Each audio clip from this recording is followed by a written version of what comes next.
Caution, the following video may contain offensive content. Viewer discretion is advised, especially among children, family members, and future employers. Enjoy.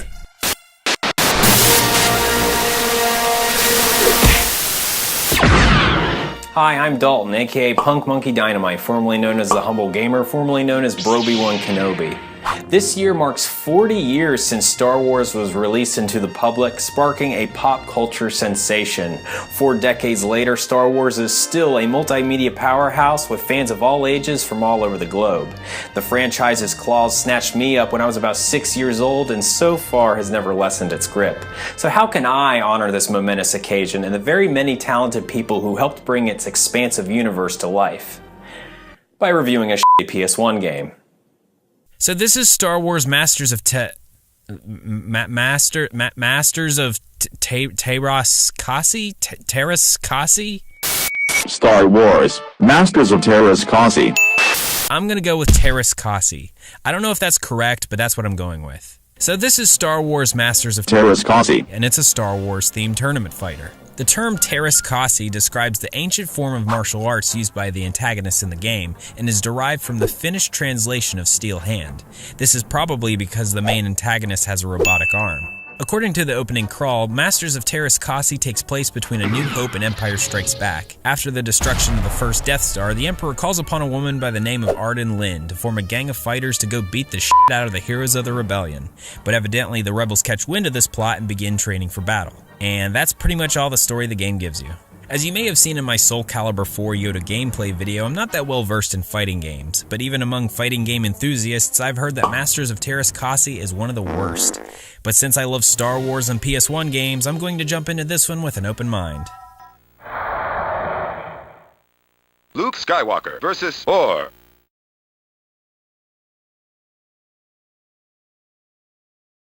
And I've already lost confidence in this game. I'm sorry, Luke Skywalker versus who? Thor. Did nobody think this was a bad idea? Out of all the science fiction names they could have pulled out their asses, they went with Thor? How about something like, I don't know, Jeezdak? I know it's not great, but hey, at least it's not whore. But you know, that's not a big deal. I saw a leak online that there's a bounty hunter in the upcoming Han Solo movie named Biggs Kank. Anyway, Thor happens to be one of the Teräs Käsi fighters the Empire recruited to help take down the rebellion. The other baddies include a Gamorrean named Thok, Boba Fett, who I'm pretty sure you're all familiar with, and the expert of Teräs Käsi herself, Arden Lynn. And on the side of the rebellion, we have Luke, Leia, Han, and Chewie. No surprises there. Unfortunately, virtually no information is given about the new enemies, apart from the fact that they can fight. The manual provides brief descriptions of each of the characters, but hardly fleshes out any backstory.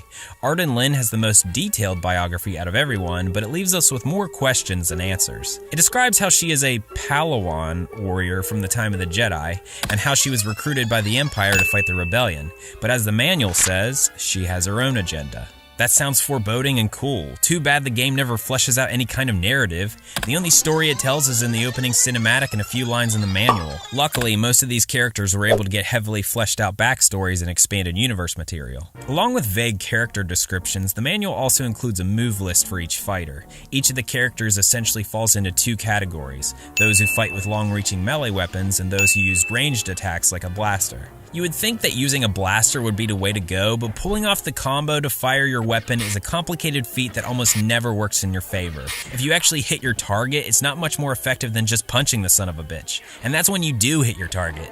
Most of the time, my character just fires into the air like I'm officiating a track and field event. What good is that gonna do? According to the manual, you shoot straight by pressing this button combination, but I rarely pull it off in the midst of battle and just end up repeatedly pistol-whipping my opponent. But if I'm up against an enemy with a melee weapon, I can't even get close enough to do that, because their weapon bridges the space between me and the opponent before I ever get the chance to.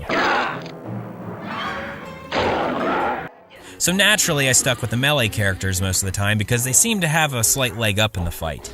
Which is complete bullshit, by the way. If you have a fucking gun, you just shoot the guy. You wouldn't run up to them and engage in hand-to-hand combat. When Greedo confronted Han in the Mos Eisley Cantina, Han fucking shot him in the face. They didn't get into a fist fight.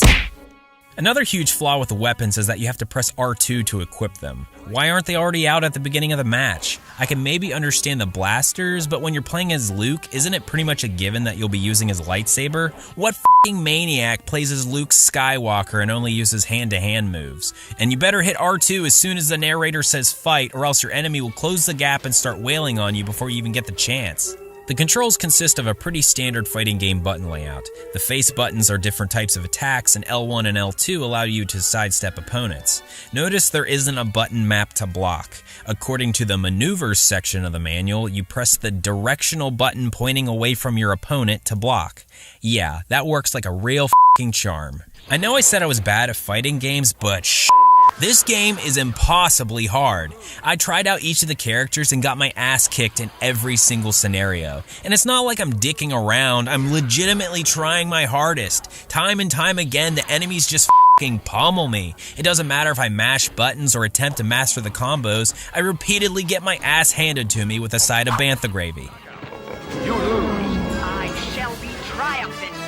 I would get about 3 or maybe 4 stages into arcade mode before I just quit from frustration. I'm not exaggerating when I say my thumbs were blistered from playing this f***ing game. Every time I think I'm beginning to master the combos or that I'm doing pretty well, it's as if the game can sense my confidence and ramps up the f***ery to level 10. I can't count how many times I was an inch from winning, and then out of nowhere the computer opponent pulls off some f***ing ridiculous combo that annihilates me instantly. Come the f*** on with that shit. I mean, give me a break. You lose. Characters like Hor and Thok have these absurd combos where they're able to get in half a dozen hits on you, and there's pretty much no way to block that shit. Not to mention that Thok can double in size for whatever reason and shoot fireballs. Oh no, that's fine, no need to explain that shit. Hor, the Rustlin Tusken himself, has the ability to spray you with some sort of toxic gas from his gaffy stick. But of course, we all know a green discharge from your stick is usually the result of tussling with a Hor. Should have wrapped your rebel, am I right, buddy boy? The character with the most overpowered combos is definitely Arden Lyn. LucasArts really ramped up the difficulty when it comes to fighting her. She can not only pull off those multi-hit combos flawlessly, but also shoots projectiles from her robotic arm. Alright, but her worst move by far is this ridiculous finisher in which she emits this pink force field that the manual describes as a sonic shockwave. Just look at this shit. You lose. It never fails that right as I'm about to beat her, she pulls off this ridiculous combo and completely obliterates me. Look, I'm about to beat her. Come here, you bitch. Just one more.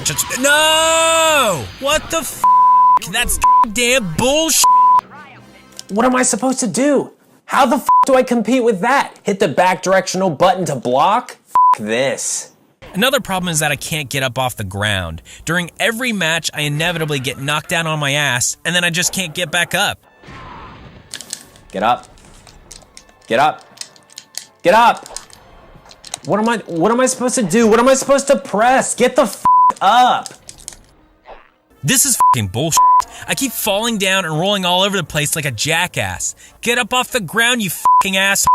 The enemies are getting more hits on me because I'm this defenseless dumbass rolling around on the ground like I just caught fire. Get up, you stupid piece of shit.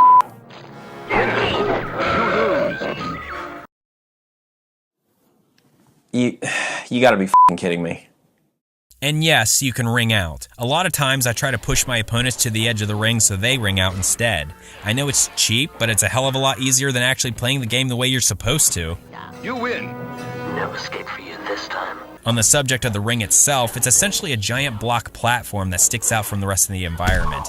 On certain maps like Hoth and Dagobah, it stands out like a sore thumb. You can see the edges of the floor and it doesn't blend in with the background very well. Other than that, the game looks pretty decent graphically, you know, for the PS1 of course. The stages are fairly representative of their movie counterparts and are accented by the iconic John Williams musical score. The characters don't look too bad either, at least from afar. During the victory animations, you get a closer look at some of the player models and see that they're a little disjointed and blocky, oftentimes resembling cheap action figures. You can also select alternate costumes from the character select screen. For most of them, like Chewbacca and Boba Fett, this just means having a different color palette for the player model. but some, like Luke and Han, actually have outfits from the movies, such as Luke's Return of the Jedi getup. I think the coolest costume goes to Princess Leia, in which she dons her bounty hunter disguise from Return of the Jedi. Something I've noticed is that Leia's staff is similar to a double-bladed lightsaber. I find this pretty interesting considering the fact that Masters of Teräs Käsi came out 2 years before The Phantom Menace, in which I thought Darth Maul's double-bladed lightsaber made its debut. It makes me wonder where this style of lightsaber truly made its first appearance. At this point, I guess I should address the different game modes. So far, I've been playing arcade mode as each of the characters and making almost no progress at all. I know that for the final stage, you battle Darth Vader, but I can't even defeat the first 4 enemies, let alone complete the entire arcade. Half the time I'm fighting my friends anyway. Why is Chewie fighting Luke? Why is Leia fighting Chewie? This game pits brother against sister, supports betrayal of best friends, and even domestic violence. I know that pretty much every fighting game franchise does this, but in what scenario would Han and Chewie duke it out? That must have been some disagreement. Sorry, Han old buddy, but I'm gonna have to bitch slap the shit out of you. Knockout. In addition to arcade, there is versus mode, survival mode, team mode, and practice mode, all of which are pretty self-explanatory. As you can probably guess, I was even worse at the survival and team modes than I was at arcade. No continues and 1 life per fighter certainly didn't boost my skill level nor my self-esteem. These modes are essentially for Teräs Käsi experts who want to take on an added challenge or obtain some of the unlockable secret characters. You can unlock these characters like Darth Vader, Jodo Kast, Slave Leia, and a Stormtrooper by completing a specific game mode as a specific character on the hardest difficulty. Needless to say, I didn't unlock any of them. Game over. There are also some cheats you can try out, but it mostly consists of dumb cosmetic stuff like enlarged head, hands, and feet, just in case you're wanting to see some of your favorite original trilogy characters in the style of Super Bombad Racing. At least I was good at that game. And last but not least, there is Versus Mode, where you can take on a friend to find out which one of you sucks less at this game. This is the most fun way to play Masters of Teräs Käsi. It's annoying and difficult to take on the inflated difficulty of the AI opponents, but when you're playing with a friend, you're both pretty much on even ground. It's just laughably ridiculous when you're trying to pull off combos against someone else who is just as inexperienced as you are. With that being said, I still got my ass kicked. I played with my brother, and it was one of the most intense gaming sessions I've ever had. He just started spamming the heavy attack button as soon as the match would begin, like the dickhead he is, just f***ing pummeling me into the ground, while I sat there furiously mashing in the button combinations I learned. I was smashing the buttons so hard I reopened the blisters I got from playing single player. We were yelling and screaming, knocking shit over, waking our parents up, and at the end of it all, he was ultimately the victor, having beaten me countless times. Luke Skywalker. When ready. Page 21 of the manual says, beating the computer isn't easy, but winning against human opponents is the truest measure of a Teräs Käsi master. Well, I f***ing failed spectacularly. I didn't beat a single f***ing game mode or unlock a goddamn thing. It's just un-f***ing real how insanely difficult this game is. I'm honestly astounded at how f***ing badly I performed. Other gamers have echoed similar sentiments. The Wikipedia entry illustrates Masters of Teräs Käsi's critical reception, with complaints such as an inferior fighting engine, an improper usage of lightsabers, and unbalanced characters. Talk about hitting the nail on the head. The sad thing is that this game had a lot of potential.